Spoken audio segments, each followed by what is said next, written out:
kalau kita berkaca di hasil pemilu kemarin, bisa dibilang, bisa dianggap PDIP ini kan di pilkada kali ini kehilangan salah satu amunisinya, yaitu Jokowi's Effect. Ya mungkin bisa dirasakan di 2014, 2019 dan seterusnya. Nah, ketika sekarang muncul kemudian Bang Daniel tadi bilang Prabowo Effect, PDIP akan seperti apa? Akan bagaimana, Bang Ciko? Nggak ada masalah. Dan apa yang disampaikan oleh Bung Daniel tadi juga sebenarnya ada benarnya ya, karena memang pastinya akan ada euforia terkait dengan presiden baru, ya, bahwa ada semacam harapan bagi semua masyarakat, bukan hanya mungkin pemilih ya. Dan apa-apa yang buruk dilakukan di akhir pemerintahan Presiden Jokowi ini, kalau kita melihat justru ini menguntungkan bagi seorang presiden baru ke depannya, ya kan, menguntungkan presiden baru ke depan. Artinya kalau ada perkataan dalam bahasa Inggris, there's nowhere to go but up, karena udah di bottom banget gitu ya. Jadi nggak ada tempat lagi selain ke atas nih, ya kan. Jadi dan ini ya kita sambut aja dengan baik. PDI Perjuangan juga sangat menunggu-nunggu dilantiknya presiden baru.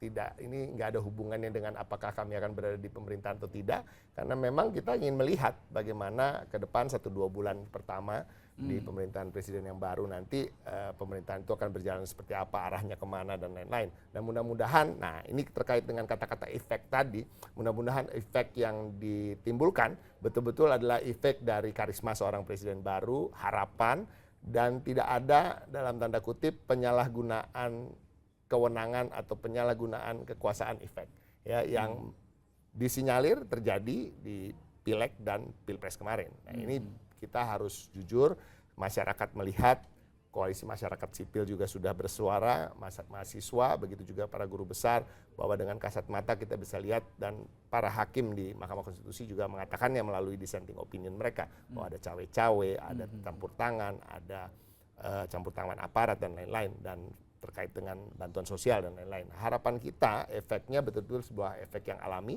karena efek yang alami sekalipun tanpa ada campur tangan hal-hal yang di luar itu, saya rasa cukup untuk bisa mendapatkan suara bagi orang-orang yang di-endorse oleh sosok-sosok atau calon-calon kepala daerah yang di-endorse oleh Prabowo Subianto misalnya. Gitu. Oke, tapi kalau ini berarti fair fight ya, yang dimaksud sama Bang Ciko? Iya, fair fight, tapi tentunya pasti saya setuju dengan Bung Daniel, akan ada yang dinamakan Prabowo Effect. Dan memang gini loh, selain tidak harus bahwa beliau sebagai presiden baru, tentunya kekuasaan itu selalu menarik lah untuk orang kemudian ikut gitu ya.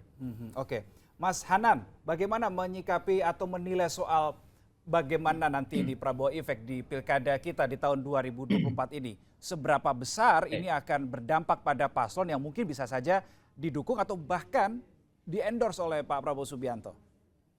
Oke. Memang di banyak daerah ada kecenderungan seorang calon itu ingin satu kalau bisa dicalonkan oleh Gerindra. Banyak. Ya, kemudian kalau nggak bisa ya paling nggak Gerindra ikut menjadi pengusung dari calonnya. Atau kalau nggak paling tidak Gerindra nggak mengusung calon lain yang kira-kira menjadi saingan beratnya. Jadi pengaruh Pak Prabowo lewat partainya, karena kan Pak Prabowo dan Partai Gerindra kan itu hampir sama dan sebangun sampai hari ini ya. Jadi ada pengaruh, ada Prabowo Effect, tapi bukan berbentuk kotel effect, Mas Reno, tapi dia berbentuk dampak atau pengaruh efek terhadap pencalonan. Itu satu. Nah, selain efek, dan itu efek terhadap pencalonan kan berhenti sampai tahapan pencalonan kan? Iya. Berhenti dia.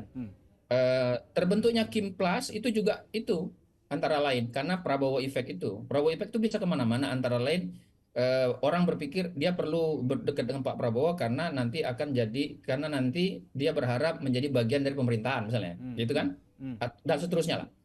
Nah, Prabowo Effect yang kedua ini bisa berlangsung sampai pemilu, yaitu endorsement effect, ya, efek endorsement. Dari Pak Prabowo. Siapa yang ya, apalagi kalau Pak Prabowo ikut kampanye terhadap calon tersebut. Nah, ini endorsement effect, bukan kutil effect ya. Iya. Efek itu bisa berpengaruh kepada calon selama Pak Prabowo dipersepsi oleh masyarakat jelas mendukung calon tertentu di pilkada. Misalnya misalnya sudah terhadap RK misalnya ya Oke. di Jakarta. Mhm. Kalau Pak Prabowo, orang tahu Pak Prabowo lewat Gerindra itu mendukung RK Ya, gitu. ya. Nah, itu sudah tahu. Dan itu akan lebih kuat kalau nanti misalnya ikut berpengaruh. Itu yang disebut dengan endorsement effect. Endorsement effect itu sama dengan sebetulnya pengaruh tokoh. Oke, baik. Tokoh lain juga pengaruh, tapi karena ini presiden terpilih, ya, Hmm. maka pengaruhnya mungkin bisa lebih besar. Itu dua itu yang saya kira Prabowo effect bisa bekerja di pemilu pilkada. Sebetulnya ada satu efek lagi yang bisa ada, yaitu incumbency effect, Oh, oke. efek kepetahanaan. Hmm. Seorang presiden yang sedang berkuasa, yang dipersepsi sangat positif oleh masyarakat, yang approval ratingnya tinggi, itu bisa berpengaruh terhadap partai atau calon yang dipersepsi dekat dengannya, Oke. atau yang dia secara terang-terangan dukung. Nah, Hmm. Mas, yang ini tidak bisa, belum bisa untuk Pak Prabowo. Kenapa? Pak Prabowo belum jadi presiden, Ya, ya. belum. Jadi belum tahu kita, masyarakat belum lihat kinerjanya dan seterusnya.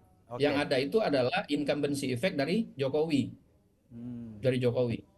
Nah, Oke. kalau bicara seperti itu, bisa jadi incumbency effect dari Jokowi terhadap calon-calon yang dipersepsi dekat dengan Jokowi, kalau tidak dinetralisir oleh calon yang bersangkutan, justru bisa negatif, Oke. gitu.